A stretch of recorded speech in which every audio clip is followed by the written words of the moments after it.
안녕하세요. 정세현아의사 라이프 레시피 정나래입니다. 아침에 일어나자마자 공복에 물 한 잔 마시면 좋다고 알고 계신 분들 많으시죠? 그런데 물 마시기 전에 이걸 먼저 하시면 좋은데요. 물로 입안을 헹궈서 뱉어내는 거예요.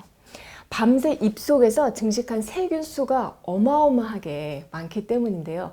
물론 입속의 세균들이 위장으로 넘어가더라도 대부분 위산에 의해서 죽긴 하지만 살아남아서 전신으로 퍼지는 터미네이터 같은 균들도 있습니다. 이 영상을 보고 계시는 많은 분들이 우리의 장 속에 우리 몸을 이롭게 하는 유익균하고 반대로 건강을 해치는 유해균이 살고 있다는 사실은 이미 많이 알고 계실 거예요. 그런데 입 안도 장과 마찬가지로 좋은 균하고 나쁜 균이 살고 있다는 사실 알고 계신가요? 대략 몇 종류나 살고 있을까요? 놀라지 마세요. 약 800여 종이 살고 있고요. 마리수로 치면은 100억 마리의 세균이 살고 있는데 사이베리아, 살리바리우스 같은 좋은 균들도 있고요.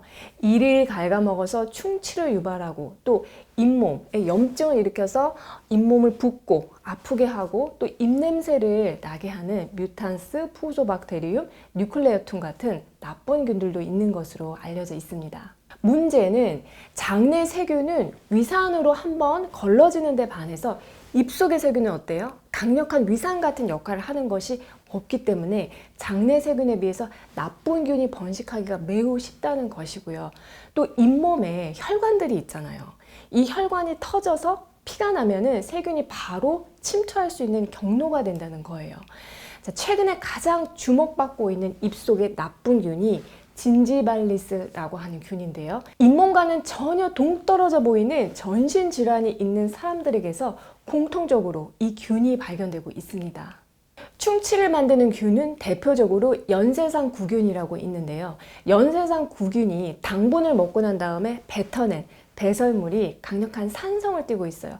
그래서 치아를 부식시키고 녹이는 것이 충치인데 이에 반해서 치아하고 잇몸 사이의 그 경계면을 보면요. 딱 붙어 있는 것이 아니라 약 한 2mm 정도 되는 틈이 있거든요.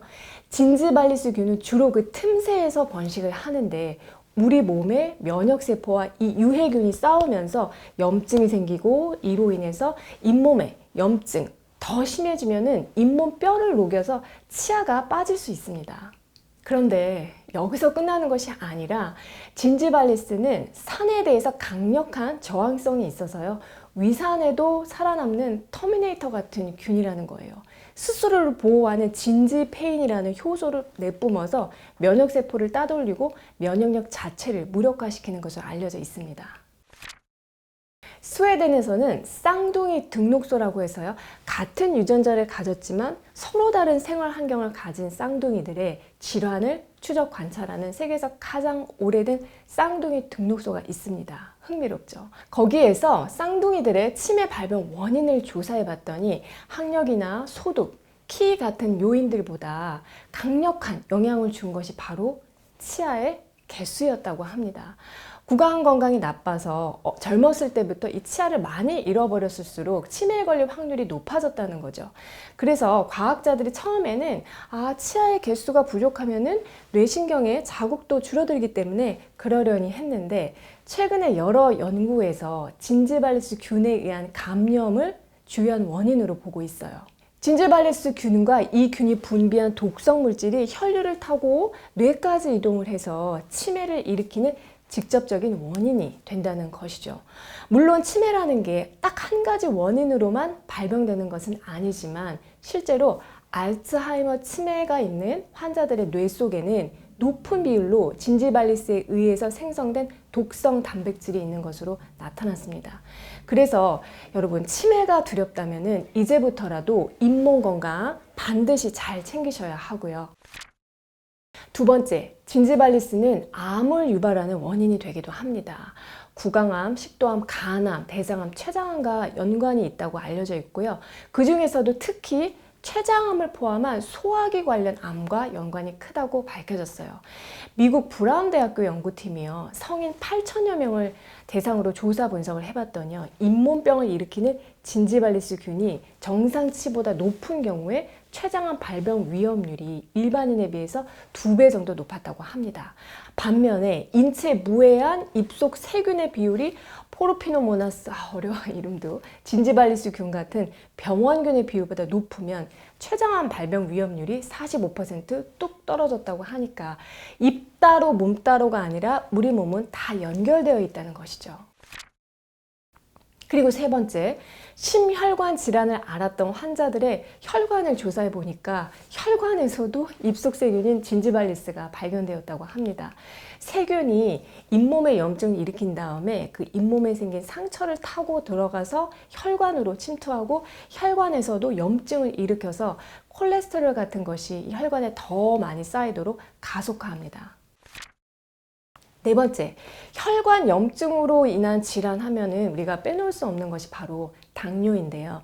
진지발리스균은 혈관을 타고 돌아다니다가 췌장으로 가서 인슐린 분비 세포를 파괴해서 혈당 조절을 더 어렵게 만든다고 해요. 실제로 미국 콜롬비아 의대 연구팀에서 당뇨병이 없었던 일반인 9,296명을 17년 동안 장기 추적 조사한 결과 치주질환이 생기면 당뇨병이 2배 더 많이 발병했다고 밝혔는데요.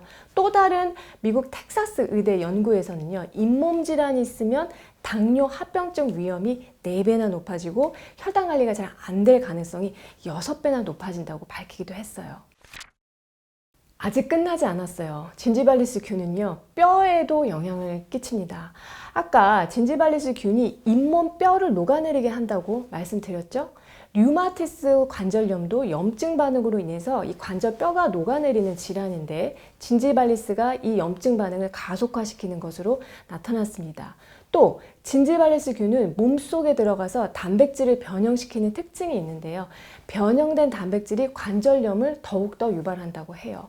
국내 연구에서도요, 이 치주염과 류마티스 관련성에 대한 연구가 활발하게 이어지고 있는데, 류마티스 관절염 환자 4,000여 명을 대상으로 치주 질환의 위험성을 분석한 결과 류마티스 관절염을 가지고 있지 않은 사람에 비해서 치주 질환의 위험성이 1.93배나 더 높았다고 해요. 마지막으로 진지발리스균은요, 기관지 폐로 들어가면은 폐렴 위험률도 1.5배나 높인다고 밝혀졌어요. 그래서 오늘 영상에서 제가 말씀드리고 싶은 결론은 우리 몸은 다 연결되어 있기 때문에 입속의 세균 관리가 중요하다는 말씀을 드리고 싶었고요. 특히 치매 예방을 위해서라면 충치도 충치지만 잇몸병 관리를 잘해야 한다는 걸 꼭 기억해 주셨으면 합니다. 전신으로 이 잇몸의 염증이 퍼져나갈 수 있기 때문이에요. 자, 그렇다면 어떻게 하면 입속 건강을 잘 챙길 수 있을까요? 특히 잇몸병을 예방하기 위한 생활 속의 습관들을 알려드릴게요. 자, 첫 번째, 당연히 칫솔질을 잘해야겠죠. 두 번째, 평소에 잇몸이 붓고 아픈 분들 중에서요, 소금물 각을 하는 분들 많으실 텐데요. 소금물은 삼투압작용에 의해서 잇몸의 붓기를 가라앉히는 데는 많은 도움이 돼요. 자, 그렇지만 한 가지 알아두셔야 할 것은 잇몸의 염증 자체를 없애는 것은 아니라는 거예요. 그래서 잇몸이 자주 붓고 아프다면 반드시 치과에 가셔서 정확한 상태를 진단을 받고 치료를 받으셔야 합니다. 자, 세 번째, 침이 마르는 구강건조증이 있다면 방치하지 말고 치료를 받으셔야 하는데요. 성인 기준으로 침샘에서 하루 평균 1에서 1.5리터 정도의 침이 분비됩니다. 침 속에는 지금 막 침이 튀기는데 항균 작용을 하는 라이소자임, 또 락토페린 등이 풍부해서 유해균을 억제하는데, 침이 마르고 입속이 건조해지면 나쁜 균이 쉽게 번식을 할 수가 있겠죠. 네 번째, 시판 중인 가글은 되도록 사용하지 않는 게 좋겠습니다. 세균을 박멸하는 구강세정제는요, 유해균만 죽일 뿐만 아니라 유익균도 없앨 수가 있기 때문이에요. 과도하게 사용할 경우에 구강세정제 속의 알코올 성분으로 인해서 입안이 더 건조해질 수가 있는데요. 구강세정제를 써야 할 정도로 입안에 나쁜 균이 많다면 치과에서 처방을 받아서 사용하시는 것을 추천드립니다. 다섯 번째, 치약도 중요한데요. 만약 여러분이 화한 맛이 나는 치약을 사용하고 계시다면 버리셔야 합니다. 화한 맛이 나는 치약이 개운하긴 하지만 잇몸의 점막을 자극하고요. 더욱더 건조하게 할 수가 있어요. 또 치약 성분 중에서 합성 계면활성제, 그 중에서도 특히 소듐 라우릴 설페이트라는 것이 있는데 이 계면활성제가 없는 치약을 고르시는 것이 중요합니다. 오래 사용하면 계속적으로 잇몸을 약화시키기 때문이에요. 여러분, 오늘 내용이 도움이 되셨나요? 다음 시간에는요, 잇몸병 그리고 잇몸 염증 예방에 있어서 가장 중요한 칫솔질을 구체적으로 어떻게 하는 것이 가장 좋은지 같이 알아보는 시간을 갖도록 할게요. 올해도 정나래와 함께 슬기로운 식지생활 그리고 식지를 잘 할 수 있는 구강 건강 잘 챙기셨으면 하고요. 저는 다음에 또 좋은 내용으로 찾아뵐게요.